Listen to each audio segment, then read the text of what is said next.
was how they were influencing you to sign up for Twitter. The influence on social media was incredible. They were always encouraging you to sign up for Twitter, and really that's all it was a ploy to get you to sign up for Twitter. The fact you had to create a Twitter account to vote for your favorite contestant. And that was really one of the funniest things that I got out of this weekend, was the fact that it was all about Twitter. Why couldn't it have been about Facebook, which was an easier social media website for you to use? If there was one question I could pose to the committee for this past weekend's Trinity Conception Fall Fair, it would have been, why couldn't it have been about Facebook? Why was it about this fucking Twitter thing? A site that at one time I was against for the 150 word limitation. There are limitations for these social media sites. For one thing, Facebook only allows you 5,000 friends, and then you're cut off. And then you have Twitter limiting you to 150 words and so many tweets per day, and a limitation of 2,000 people you can follow. These social media sites benefit you, yes, especially if you're an artist or someone who loves to post photos or videos of yourself. But there are these limitations which can be annoying. I go back to when Miley Cyrus created her Twitter account. She loved it first and became quickly addicted. But because she couldn't write what she wanted, because she was limited to 150 words, and she couldn't post the content that she wanted, she quickly deleted it. And I believe she created it again. We're following Miley Cyrus along with 1,999 other celebrities and wrestlers for you on twitter.com/JonathanClarke1. I invite you to tell us what you think of Cyber Sunday and Taboo Tuesday pay-per-views. Do you think they should be brought back? Do you think in 2013, 2014, 2015, even looking ahead at 2016, we'll see something like Taboo Tuesday or Cyber Sunday brought back in the way of a pay-per-view? Do you think we'll ever see the end of Power to the People? I know that wrestling has changed with the times. That was something that Vince McMahon said for the greatest wrestling managers of the 80s DVD, and I keep going back to that quote that he gave in an interview because it was such an influential and inspiring quote, because it really put into perspective for me as a wrestling journalist for 13 years, something that I probably should have known before I ever heard Vince McMahon say this, what the wrestling industry was really becoming. It was becoming about new talent and changing with the times. They really had to update their feel, and they did that. But the thing is, there are these fans that still want 80s wrestling, who crave, tag teams like Demolition and the Legion of Doom, and that's why they're watching things like WWE Classics on Demand or the Fanatic pay-per-views, because they love retro wrestling. They really want 80s wrestling. There's a reason why fans bring back 80s wrestling signs to events. WWE, it's in one ear and out the other, so fans are trying to profess the fact they want, more editions of old school Raws, which we're not going to get. But I think that that's one big thing that WWE fans and wrestling fans in general of the entire wrestling world want. They want the days of the territories. They want 80s wrestling. They want to relive decades that were dominated by Ric Flair and Hulk Hogan.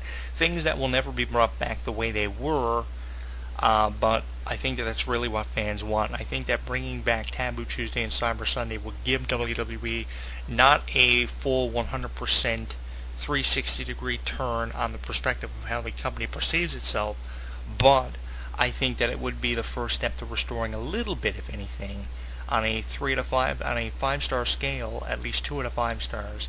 It would be the first step in restoring the credibility that was once lost, that WWE had for its retro feel, and I'd really love to see that brought back, but I know we're a long time from seeing that happen. I'm not going to lie to you. I mean, I'm a fan of 80s wrestling. I always have been. I love the decades that were dominated by Ric Flair and Hulk Hogan. I'm a sucker for the WrestleMania arcade game, which I would love to go back in time just to play one more time. I just recently purchased WWE All-Stars, to tell you the truth, because it was the first real wrestling arcade game since, Super WrestleMania on the SNES.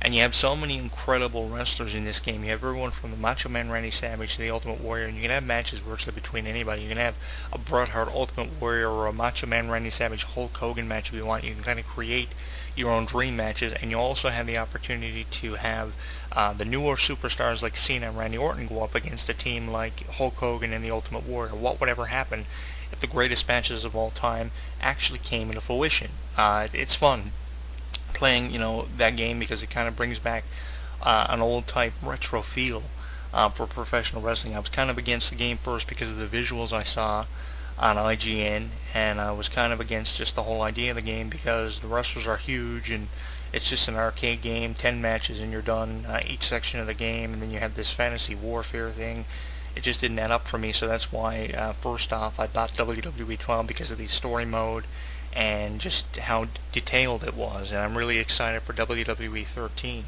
But it's just amazing how far wrestling fans will go to restore an 80s, early 90s type feel of professional wrestling. It's hard for old school fans of wrestling to grasp the fact that it's not 1995 anymore, and Hulk Hogan didn't just jump ship from the WWE to WCW because of frustration with his contract. You know, it's not 1995 anymore, and Bret Hart isn't WWE champion, or Hulk Hogan hasn't jumped ship from WWE to WCW, and the Giant just didn't win the WCW championship in his first match, which is kind of sad to come to terms with. But I think that WWE really need to make an effort to kind of restore a retro type feel. And what I mean by that is not having an old school Raw once a year or Power to the People every year. Bring back old pay-per-views. And I think the first step to rekindling an old 80s wrestling type feel would be to bring back a pay-per-view like Taboo Tuesday or Cyber Sunday. But after it's all said and done, it's up to you. What do you think? Tell us on Facebook at facebook.com/ECW Entertainment, by following us on Twitter at twitter.com/JonathanClarke1, and by sending us a comment on our YouTube channel at youtube.com/JonathanClarke22. As I said, I had the opportunity just this past weekend to attend the Trinity Conception Fall Fair. Had a great time. I hope I get the opportunity to do it again. As I alluded to earlier on in the show, over the last 24 hours, links to our Facebook, Twitter, and YouTube social media sites, which can be accessed through our Facebook page, where over 1,300 fans have joined the conversation by clicking on info, scrolling down to the About Me section, and choosing Facebook, Twitter, or YouTube to listen to our show on. We have a lot of first-time listeners to the show, probably. We have over 1,300 fans on our Facebook page. We have consistent posts on our Facebook wall. We invite you to contribute anything you have in the way of a photo, a video, or a link on our Facebook page. We have reached the maximum amount of followers for the time being on Twitter at twitter.com/JonathanClarke1, and on our YouTube channel we have uploaded almost 800 videos, with 25 to 30 videos being uploaded every 2.5 weeks. So I don't know where this is going to go. But I would like to congratulate everybody who took part in that. It was fun assisting with one of the 5 contestants, and if I had the opportunity to do it all over again, I would. Congratulations to everybody. As I said, you know, first time ever I saw one of those things, and it was fun. It really was. I'd do it all over again. If I could build the time machine, I'd go back to the first few minutes of when it all got underway. But so much has happened this weekend. It's been a lot to take in. We have had everything from the 2012 Emmy Awards, which Ellen DeGeneres had a big role in. If you've been following the entertainment news programs and TMZ.com, they have a lot of articles that reference that. Not only her role, but the role of everybody that was involved in the 2012 Emmys, one of the biggest Emmy Award shows of all time. Just this past week, we heard the announcement that iCarly, the popular children's television show, are getting ready to produce their final season, the last chance ever to see new episodes of iCarly before they call it quits after a 6-year run. I mean, it's incredible.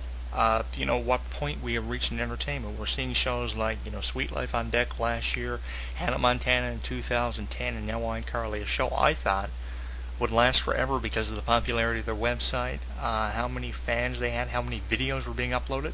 I, for one, believe if they keep iCarly.com and their Twitter and their Facebook still open after the show finishes up with their final episode, which will be an hour long or probably even longer. It might even be a Nickelodeon original movie, for all I know.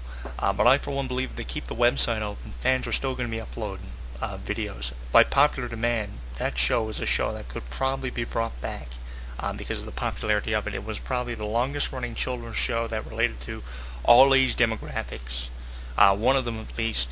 And, you know, it was a show that everybody looked forward to. And I can't believe I'm kind of heartbroken. I'm kind of conflicted, if anything, about iCarly announcing their final season. That's probably one of the biggest things when it relates to teen or all the age demographics news when it comes to entertainment. That's something the news websites are going to be all over.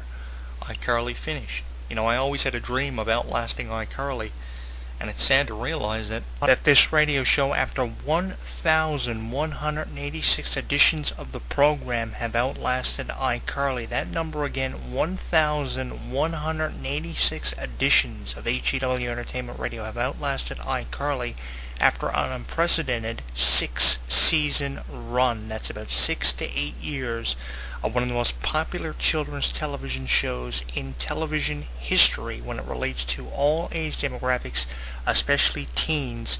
1,186 editions of this program, something I never thought would be realized or ever come into fruition. I can't believe it that after all these years, iCarly, I never thought I'd see the day, are calling it quits. Their final season, your last chance ever to see new episodes of iCarly. Hundreds of episodes after about a 6 to 7 year run.